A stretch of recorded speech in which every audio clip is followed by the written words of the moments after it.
시사팩토리 100.3 청취자 여러분 안녕하세요. 나울통 문화 에디션 진행을 맡은 이태현입니다.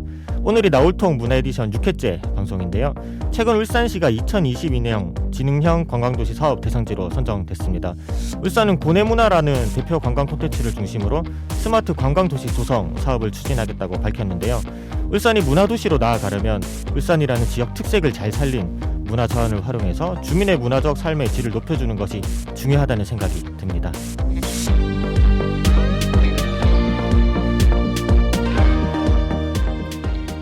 네, 안녕하세요. 공동진행자 성민주입니다. 저는 태인 씨 이야기 들어보면서 울산 지역을 문화로 풀어낼 수 있는 문화 자원이 울산에도 나름 있지 않나는 생각을 해봤는데요. 역사적 이야기로만 봐도 장생포 고래, 방구대 안각화, 천천리 각석 등이 있죠. 하지만 울산 시민들의 발길에 잘 닿지 않는다는 게 현실인데 시민들의 관심이 뭔지를 바탕으로 사업이나 프로그램을 만들어 가야 한다는 생각이 듭니다. 시민들이 원하는 문화 산업은 무엇인지, 또 울산에 있는 문화 자원을 어떻게 잘 활용할지에 대한 고민이 필요해 보입니다. 오늘은 울산이 문화도시로 나아가는 그 과정을 좀 더 세부적으로 들여다보려 합니다. 울산이 문화도시로 나아가기 위해 필요한 콘텐츠 산업과 관련해서 강종진 울산 콘텐츠협회 이사장 모시고 이야기 나눠보겠습니다. 그럼 나울통 문화 에디션 지금 바로 출발하시죠.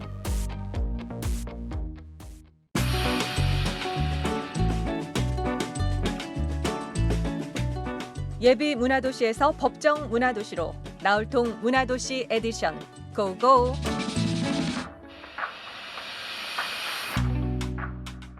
네, 나울통 문화 에디션 시작합니다. 울산 콘텐츠협회 강종진 이사장 스튜디오로 모셨습니다. 어서 오세요. 네, 안녕하세요. 네, 먼저 시사팩토리 100.3 청취자 여러분들께 소개 부탁드릴게요. 네, 사단법인 울산 콘텐츠협회 강종진 이사장입니다. 반갑습니다. 네, 반갑습니다. 울산 콘텐츠협회는 어떤 곳이죠? 한류 K-팝, 또 영화, 드라마, 공연 이런 것들로 대한민국이 명실공히 전 세계 창의적 콘텐츠 산업 선진국으로 인정받고 있죠. 그렇죠. 굴뚝 없는 그야말로 그린 친환경, 창의적 아이디어와 사람들의 열정만으로 가치를 창출하는 시장이 콘텐츠 산업이고 네. 또 신바람과 흥이 많은 한국인이 세계 시장을 주도하고 있어요.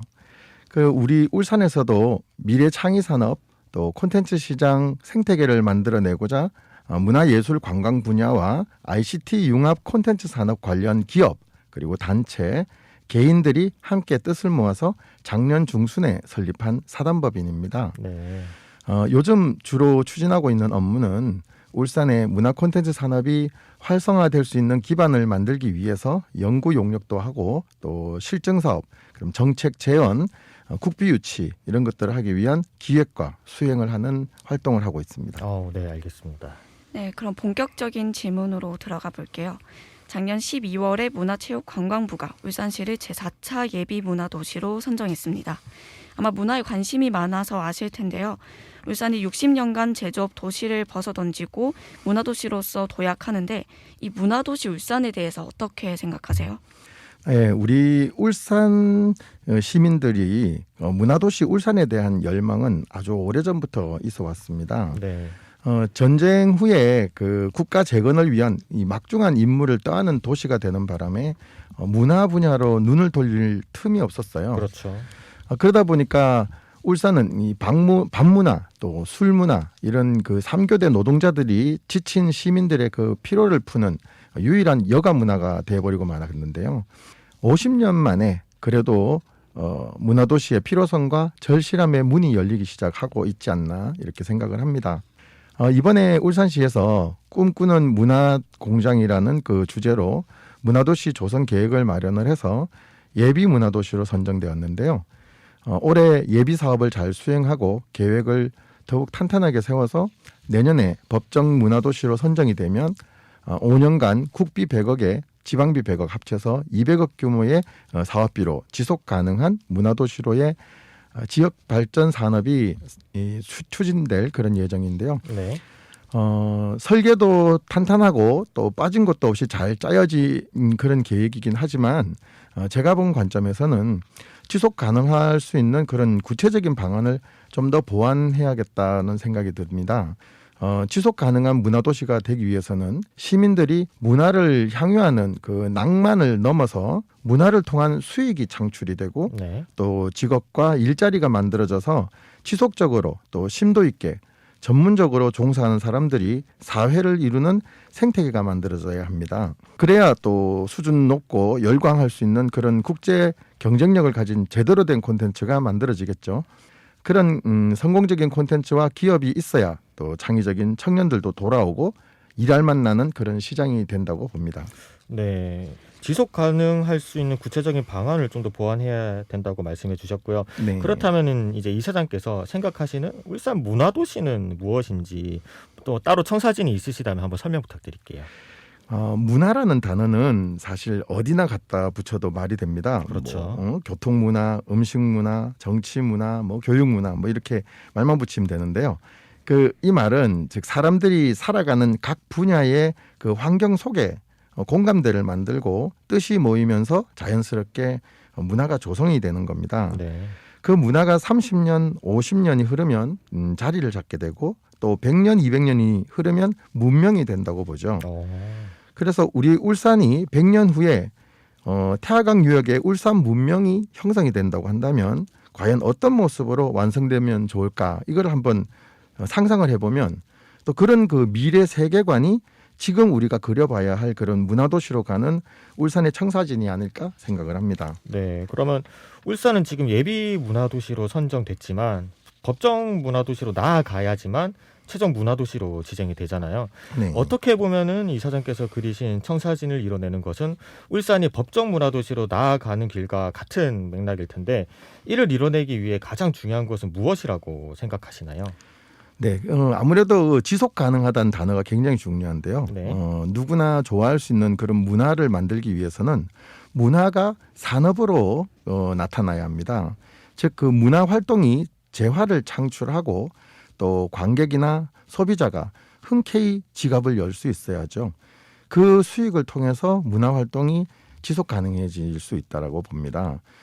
지금까지는 울산의 문화예술 하면 단순한 창작 활동에만 머물다 보니까 이 전업 작가들이 생활이 굉장히 어려운 지경이고요. 또 심지어 건설 현장에까지 나가는 그런 작가들도 있다고 들었습니다.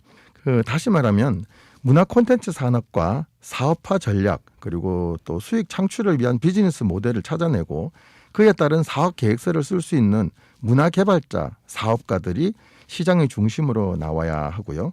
그 부분을 육성하는 정책이 마련되어야지 이 생태계가 조성이 되고 또 누구나 자생적으로 지속 가능한 그런 문화도시의 울산의 일원이 될 수 있다고 생각을 합니다. 네, 알겠습니다. 네, 울산과 문화 이 두 단어가 연계된다는 것이 아직은 조금 생소하게 느껴져요. 문화라고 하면 단순히 공연 등 이런 예술 활동으로만 보는 경우도 많은 것 같고요. 그런데 콘텐츠 산업 역시 문화 산업의 초석이 될 만한 열쇠 말이잖아요. 이 콘텐츠 전문가로서 보셨을 때 울산이 문화도시로 나아가기 위한 이 콘텐츠 산업의 역할은 무엇이라고 생각하시나요? 네, 혹시 문화예술과 문화산업의 그 차이가 뭔지 아시나요? 글쎄요. 네, 저는 이렇게 나눠보고 있는데요. 문화예술은 예술가 본인이 주인공입니다. 네. 내 작품, 내 전시이기 때문에 전시를 홍보하는 그 포스터에 내 이름을 빼라 하면 절대 용납이 안 되겠죠. 그렇죠. 하지만 문화산업은 제작자의 이름보다는 작품이나 상품이 판매되는 것 그 자체가 우선이 됩니다. 네. 그래서 예를 들어 우리가 명품 가방을 살 때 이 명품 가방을 만든 디자이너가 누군지 물어보거나 알려고 하지 않죠. 그렇죠. 거의 브랜드를 보죠. 그렇습니다. 그냥 브랜드 만족도로 구매를 합니다. 또 흥행에 성공한 영화나 드라마도 감독이나 연출이 누군지 알아보려는 사람은 좀 매니아 외에는 별로 없다고 볼 수 그렇죠. 있죠. 그래서 나중에 성공하고 나면 조명을 받고 이런 것이 문화산업의 이제 특징인데요. 즉 산업과 그 상품, 브랜드 이런 것들이 우선이 되고요. 저도 사실 이제 사진을 전공한 예술가 출신입니다만은 네. 예술가들이 이름과 계급장을 떼고 정말 팔릴 수 있는 작품의 사업화와 수익 창출을 위한 적극적인 사업가 마인드를 스스로 이렇게 키워야 된다고 생각을 합니다. 그래야 문화예술 지원기관에서도 또 지금까지 이렇게 퍼주기식 창작 지원 사업을 넘어서 이제 물고기를 잡는 방법인 사업화 지원 사업까지 무게 중심을 옮겨가야 한다고 생각을 합니다. 울산은 이제 예술가들이 이름과 계급장을 떼고 팔릴 수 있는 작품의 수익화를 이뤄내는 과정이 매우 어려운 도시잖아요. 그렇죠. 아무래도 울산이 제조업 중심의 도시, 비철금속의 도시, 석유화학 중심의 도시이다 보니까 그렇다면 이러한 예술가들이 보다 조금 더 도전을 하기 위해서 이런 콘텐츠 협회나 울산 문화도시 조성 사업이나 아니면 정보산업진흥원을 통해서 다양한 지원 사업을 영위를 해야 되는 과정이잖아요. 네네. 그런 부분에 있어서 예술가들의 불편은 혹시 없었나요? 아무래도 사업 계획서를 작성을 한다든가 또 사업화한다든가 또 예술가들은 작품에 몰입을 하다 보니까 이것을 돈을 버는 거에 대해서 좀 어떻게 보면 좀 등한시한다 할까? 또 그 열정을 갖지 않고 있다 보니까 뭐 당연히 돈벌이가 쉽지 않지 않습니까? 그렇죠. 그래서 그 악순환이 계속 돌아가고 있지 않나 이렇게 보고 있어요. 네, 알겠습니다. 울산 시민들이 문화도시에서 문화 향유자잖아요. 울산 콘텐츠협회에서는 시민들을 위해 어떤 문화 산업을 좀 조성을 했는지 궁금하고요. 문화도시 울산을 조성하기 위해서 진행한 사업이나 조금 더 구체적인 사례가 있을까요? 네, 재작년이죠. 2020년 말에 우리 울산정보산업진흥원이 확보한 그 150억 규모의 콘텐츠 기업 육성센터가 아마 이번 주에 개관을 하는 걸로 제가 알고 있고요. 네. 또 글로벌 게임 센터라든지 웹툰 글로벌 센터 이런 것들이 순차적으로 계속 신설될 예정입니다. 그래서 저희 콘텐츠 협회는 민간 콘텐츠 협회로서 그 실질적인 문화 콘텐츠 산업 생태계를 민간 주도로 제대로 조성할 수 있도록 그런 거버넌스 활동을 펼치고 있고요. 네. 그리고 콘텐츠 산업 단지를 조성해서 창의적 청년들과 또 콘텐츠 기업들이 열정적으로 일하고 매출을 올릴 수 있는 시장 환경을 만들고 또 시민들과 지역 예술가들이 서로 가르쳐주고 함께 만들면서 수익을 창출할 수 있는 문화 콘텐츠 경제 생태계를 조성하는데 민간이 중심이 돼서 만들어 나가려고 기획을 하고 있습니다. 네, 결국엔 경제 생태계가 이제 조성되지 않으면은 타 지역에서도 이제 인구들이 유입되지 않기 때문에 그렇습니다. 이런 부분이 매우 중요할 거라고 생각이 드네요. 네네 맞습니다. 네, 시민을 위해서 많은 사업 진행하시고 또 준비 중이신 것 같은데 결국 울산이 문화도시가 되면 앞서 말했듯이 문화 향유자인 울산 시민이 또 문화 산업의 주인공이 되잖아요. 그렇습니다. 네, 혹시 시민들과 함께 논의할 수 있는 시민이 목소리를 낼 수 있는 그런 공론장은 또 없을까요? 울산을 제외한 이 전국의 도시에 콘텐츠 기업이 몰려 있는 단지가 조성되어 있습니다. 부산의 경우에는 해운대에 BCC가 있죠. 부산 네. 콘텐츠 컴플렉스라고요. 이 울산도 이제 그 테크나 산단, 뭐 반천 산단 이런 그 산단들이 제조업 기반의 산업 단지가 많은데 이걸 넘어서서 또 균형 발전할 수 있는 창의 콘텐츠 산업 단지를 조성해야 된다고 생각합니다. 이 콘텐츠 산단은 뭐 테크노 산단하고는 성격이 좀 많이 다른 게 이 복합 문화 공간의 기능을 동시에 할 수 있기 때문에 이 콘텐츠 기업은 물론이고요. 공연장, 전시장, 아트페어, 뭐 연습장, 강의장 이런 것들이 인프라로 구축되어 있기 때문에 전 시민들이 직접 생산과 소비를 발생하고 또 문화를 향유할 수 있어서 주말에 이 동호인들과 가족이 콘텐츠를 본인이 직접 체험하고 또 생산하고 운영하고 그리고 즐기고 할 수 있도록 이 공감대를 형성하는 그들만의 커뮤니티가 만들어지게 됩니다. 그럴 때 이제 정부와 지자체는 뭐 1인 1기 캠페인 지원 사업을 펼쳐서 전 시민, 넓게는 뭐 전 국민이 누구나 한 가지 예체능 활동을 할 수 있는 것을 권장하는 그런 품격 있는 삶을 제공할 수도 있습니다. 현재로서는 그 예체능 분야의 전공자임에도 불구하고 해당 분야의 직업을 갖지 못해서 지금 집에서 놀고 있거나 또 전혀 다른 직업을 가진 능력자들이 이제 여기서 할 일이 많아지게 되겠죠. 네, 한 가지 그럼 또 궁금한 게 어쨌든 우리가 문화도시 조성 사업도 민관의 협치 과정이고 그리고 이제 울산 청년정책 네트워크 등 민과 관이 함께 소통하면서 정책을 만들어가는 과정이 있잖아요. 그렇죠. 그렇다면은 이제 울산 콘텐츠 협회에서도 이렇게 시민들과 직접 소통을 하면서 직접 시민 당사자들이 보다 더 향유를 할 수 있고 성취감을 느낄 수 있는 그런 소통의 공간이나 그런 프로젝트들이 있을지도 한 궁금하거든요. 그렇습니다. 이제 그런 것들을 우리가 그 기획을 해서 네네네. 시민들이 주도하는 또 시민들이 함께 아이디어를 모으고 그런 시장을 만들어가는 그런 걸 하자고 우리 협회가 만들어진 겁니다. 아, 네. 그런 부분에서 좀 더 장기적으로 시민들과 소통을 하기 위해서 여러 가지 방안을 모색하고 계시는군요. 그렇습니다. 네, 알겠습니다. 울산이 문화도시로 나아가기 위한 이제 문화사업 관련 인프라는 잘 구축돼 있다고 생각하시나요, 혹시? 네, 그 울산이 노잼 도시라는 이런 악명이 많은데요. 타 도시에 비해서 상대적으로 지금까지는 많이 미약했다고 봅니다. 네. 그러나 이제 최근 몇 년 사이에 문화 분야 그 육성 기관과 사업들이 속속 등장하고 있기 때문에 매우 기대가 되기는 하지만 네. 아직 한참 부족하다고 보고요. 네. 앞으로 우리 울산 전체 지도 위에서 각 기관과 사업과 이런 제도들을 조감적인 관점에서 총체적이고 유기적으로 설계도와 청사진을 그려서 중장기 육성 전략을 수립해야 됩니다. 네. 그러면 이제 순수 예술 활동에서 또 예술 사업화, 이런 네. 콘텐츠 기업 육성, 또 콘텐츠 전문가 육성, 네. 일자리 창출, 창업 지원, 그래서 세계 시장 진출까지 이런 그 단계별 생태계 구성과 인프라 그리고 단계별 육성 전략을 마련해야 된다고 생각을 합니다. 네, 앞서 말씀하신 그 창의 콘텐츠 산업 단지를 조성해야 된다는 말씀이신 거네요. 네, 맞습니다. 네, 그럼 저는 또 궁금했던 부분이 이 문화도시 형성 과정에서 일부 시민만 중심으로 문화도시 추진 논의가 이루어지고 있다는 말이 나오더라고요. 네네. 그래서 이런 이야기가 왜 나오는지 어떻게 생각하세요? 아무래도 이게 공모 사업이다 보니까 이 네. 사업이 선정되는 게 우선입니다. 그래서 아이디어를 많이 모으고 또 의견을 모으는 것도 중요한 과정이긴 하지만 사실 사업 계획서를 써야 되고 또 공모에 가서 PT도 해야 되고 그렇죠. 다른 도시하고 아주 치열한 경쟁을 해서 따야 되거든요. 맞습니다. 따지 못하면 뭐 아무리 좋은 아이디어들이 여기서 만들어져도 안 되니까 일단은 선수들이 나가줘야죠.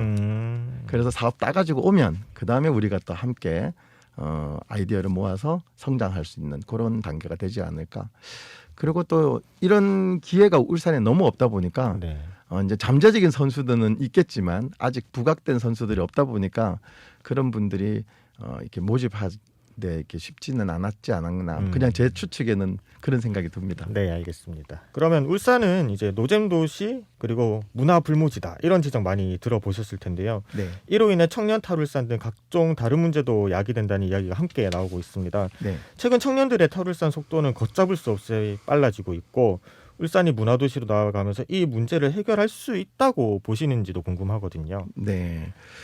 우리 청년들이 울산에 떠나는 데는요, 꼭 노잼 도시라서만은 아니라고 생각을 합니다. 그렇죠. 이게 이 대기업을 제외하고는 이 자부심 느낄 만한 직장이 없어요. 네. 그리고 또 제조업 기반에 기형적으로 몰려 있는 직군 구조 때문에 자신이 원하는 분야가 울산에 없는 거예요. 맞습니다. 그러니까 떠나게 되겠죠. 그래서 이런 테크노 산단이나 미래형 첨단 산업 지구에도 현재는 조성이 됐다고 하지만 정작 그 근무 환경에 들어가 보면 굉장히 얼씨년스럽습니다. 맞습니다.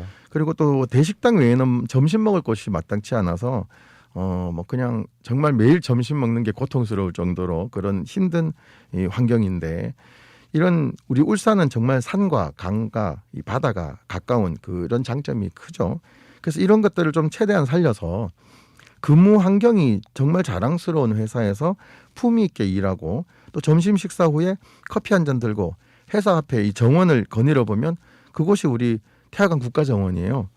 그러면 전국의 이 또래 친구들한테 얼마나 자랑스럽겠습니까? 그렇죠. 그리고 또 우리 울산 콘텐츠 센터 입주 기업에 근무하고 있는 이런 모습들을 인스타에 올리면 뭐 서울에서도 친구들이 보고 막 좋아요 누르고 뭐 그 부러워하고 하는 그런 환경을 만들어준다. 사실 이런 건 그렇게 어려운 거 아니라고 생각하거든요. 맞습니다. 네, 우리 울산 부자 도시 아닙니까? 네. 네, 할 수 있다고 저는 생각합니다. 네, 무엇보다 부러움이 넘치는 환경을 만들어주는 그렇습니다. 그런 도시가 되어야 된다. 네네. 네, 공감합니다.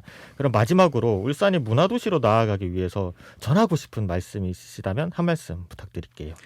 네, 우리 그 울산광역시에는 5개 구군이 있습니다. 네. 그래서 울산광역시가 되었는데요. 그러다 보니까 5개 구군은 5개 구군대로 나름대로의 경쟁적으로 이렇게 이 도시를 키우려고 노력을 하는데 이게 긍정적인 면도 있지만 부정적인 것이 저마다 따로 이렇게 추진을 해요. 네. 그리고 또 성과 경쟁이 있다 보니까 사실 어쩌면 뭐 예를 들어서 뭐 울주군에 이걸 설치하면 참 좋은데 그렇죠. 남구에서 그걸 하겠다고 가져가 버리는 거예요. 네, 맞습니다. 그러면 시민들 입장에서는 그것보다 여기가 훨씬 나은데 이런 경우에 어쩔 수 없이 남구에서 해버린다든지 이 상황이 너무 많다는 거죠. 맞습니다. 그랬을 네. 때 이런 독자적으로 또 소극적으로 조성할 것이 아니라 이 미래형 문화도시 울산을 만들기 위해서는 더 큰 그림으로 이렇게 기획을 할 수 있도록 우리 울산시가 좀 더 앞장서서 이 설계도를 잘 그리면 좋겠다 하는 것이 저의 바람입니다. 네, 좋은 말씀 감사합니다. 오늘 강종진 울산 콘텐츠협회 이사장 모시고 문화도시 울산을 위한 문화산업과 관련해 이야기 나눠봤습니다. 오늘 함께해 주셔서 감사합니다. 네, 감사합니다. 네. 시사팩토리 100.3 청취자 여러분, 오늘 문화도시 울산과 관련한 이야기 나눠보았습니다. 지금 BTS의 소우주 나가고 있는데요. 이어서 아이유의 셀러브레티 띄워드리면서 마무리하도록 하겠습니다. 지금까지 진행의 이태인, 성민주, 기술의 강승복, 연출의 김성광이었습니다. 다음 이 시간에 찾아뵙도록 하겠습니다. 감사합니다.